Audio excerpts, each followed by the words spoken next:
မှန်ပြင်ဆက်နဲ့ပြုတ်ပြင်လဲပြုတ်ပြင်လို့မရတဲ့အဆင်းတွေရှိတယ်အဲ့ဒါကိုကျွန်တော်ဒီနေ့ဗီဒီယိုမှာရှင်းပြပေးမယ်ဗျမိတ်ဆွေတို့အိမ်က TV တွေမှာမှန်ကအခုလိုအစင်းကြောင်းတွေထွက်နေတယ်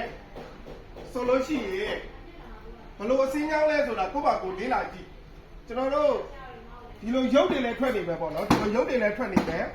ဒီလိုအစင်းကြောင်းလည်းရှိနေမယ်ရှိနေတဲ့အစင်းကြောင်းမှာမှဒီလိုအနက်စင်းကြောင်းတွေဖြစ်နေတယ်ပေါ့နော်ဒီလိုအနက်စင်းကြောင်းတွေဖြစ်နေတယ်ဆိုရင်သူကအဲ့ဒါအရေးတစ်မျိုးမျိုးဝင်လာတို့ဘာတို့များသောအားဖြင့်ဖြစ်တတ်တယ်အဲ့ဒီလိုအနက်စင်းကြောင်းဖြစ်နေတာကမှန်ရဲ့ပယ်ဆယ်သားတွေလောင်သွားတယ်ပယ်ဆယ်လိုင်းတွေပျက်စီးသွားရင်ခုလိုအနက်စင်းကြောင်းတွေထွက်ပါတယ်အဲ့လိုအနက်စင်းကြောင်းတွေထွက်နေတယ်ဆိုလို့ရှိရင်ကျွန်တော်တို့မှန်ပြင်ဆက်နဲ့ပြုပြင်လဲမရပါဘူးအဲ့တော့တချို့မိတ်ဆွေတွေကရှိတယ်မင်းတို့ဒီလိုမှန်အစင်းကြောင်းထွက်နေတယ်မင်းတို့မှလည်းမှန်ပြင်ဆက်ရှိတယ်မှန်ပြင်ဆက်နဲ့ပြုပြင်လို့ဘာလို့မရတာလဲဆိုလို့ရှိရင်ဒီ line တွေကပယ်ဆယ် line တွေပြတ်သွားရင်အဲ့လိုအနက်စင်းကြောင်းတွေထွက်တယ်အဲ့လိုအနက်စင်းကြောင်းတွေထွက်တဲ့အခါမှာဒီလိုမှန်သားထဲမှာဖြစ်တဲ့အစင်းကြောင်းတွေကြတော့ဒဏ်ရာတွေကြတော့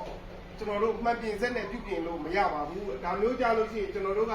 တစ်ချက်လုံးကောင်းမွန်သွားအောင်ဆိုလို့ရှိရင်ဒါကျွန်တော်တို့မှန်ထဲမှာရပါလေအဲ့တော့ဒီလုံးပါဆိုလို့ရှိရင်ကျွန်တော်တို့တခုတကလာရောက်အနက်သွားတဲ့ဟိုလည်းကျေးဇူးတင်နေတာကျွန်တော်တို့မှန်လဲဖို့အတွက်လာရောက်အနက်သွားတာပါအဲ့တော့မိတ်ဆွေတို့အိမ်က TV ကအစင်းကြောင်းထွက်နေတယ်ဘလို့အစင်းကြောင်းမျိုးဆိုရင်ပြုပြင်လို့ရလဲဆိုရင်အနိကလေးတစ်ချက်လောက်ဒီဟာမျိုးဆိုရင်ဥပမာဒီဘက်မှာဆိုလို့ချင်းဒါကာလာစင်းခေါ်တာပေါ့နော်ကာလာစင်းအစွန်းလေးတွေအဲ့လိုလွှာသွားပုံစံမျိုးလေးတွေရှိတယ်ဆိုရင်ဒီလိုအစင်းကြောင်းမျိုးကပြုပြင်လို့ရတယ်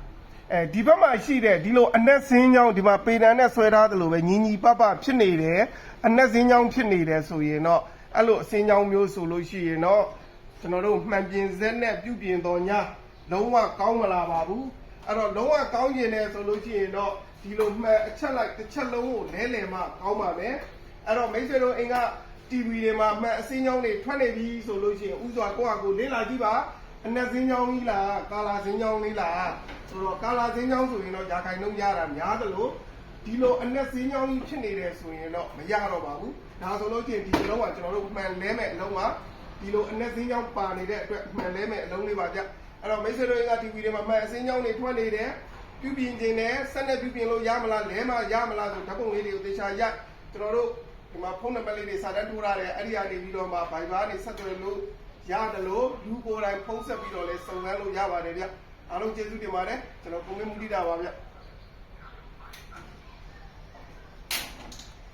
ဟုတ်